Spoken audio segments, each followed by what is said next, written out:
আসসালামু আলাইকুম বন্ধুরা, পজিটিভ ওয়ার্ল্ড থেকে শ্রদ্ধা ইসলামিক কনভারসেশন। আপনার গোপন বিষয়াদি দুজনের মাঝে সীমাবদ্ধ রাখুন। আপনি আর আপনার রব, দুইটি বিষয়ে কখনো উদ্বিগ্ন হবেন না। রিজিক আরেকটি হলো মৃত্যু। এই দুটি সিদ্ধান্ত আপনার হাতে নয়, আল্লাহর হাতে। তাই আল্লাহর উপর ভরসা রাখুন, ধৈর্য রাখুন। পৃথিবীতে দুজন মানুষকে সন্তুষ্ট করার চেষ্টা করুন, আপনার মা ও আপনার বাবা।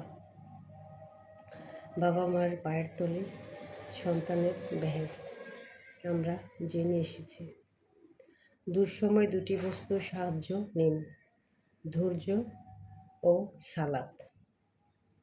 দুটি জিনিস কখনো মনে রাখবেন না, মানুষের প্রতি আপনার অনুগ্রহ ও আপনার প্রতি মানুষের অন্যায় আচরণ।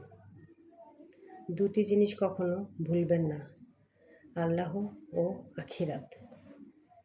পৃথিবীতে স্থায়ী কোনো সফলতা নেই, চিরস্থায়ী সফলতা হলো জান্নাত।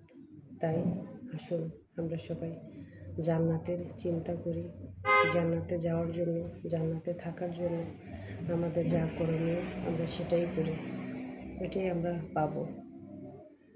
তো যেখানেই থাকবেন অবশ্যই নিজের দিকে খেয়াল রাখবেন, পরিবারের প্রতি খেয়াল রাখবেন, যত্ন নেবেন নিজের, এবং ভালো কিছু শেখার চেষ্টা করবেন। প্রতিদিন একটু একটু করে শেখার চেষ্টা করবেন, এমনভাবে শিখবেন যেন মনে হবে আপনি আজীবন বেঁচে থাকবেন, আর এমনভাবে বাঁচবেন যেন মনে হবে যে আপনি এইমাত্রই মারা যাবেন। তাহলে আপনার মনে কোনো কষ্ট থাকবে না, নিরাশ হবেন না। আল্লাহর উপর ভরসা রাখুন। ভালো থাকবেন। আল্লাহ হাফিজ। আসসালামু আলাইকুম।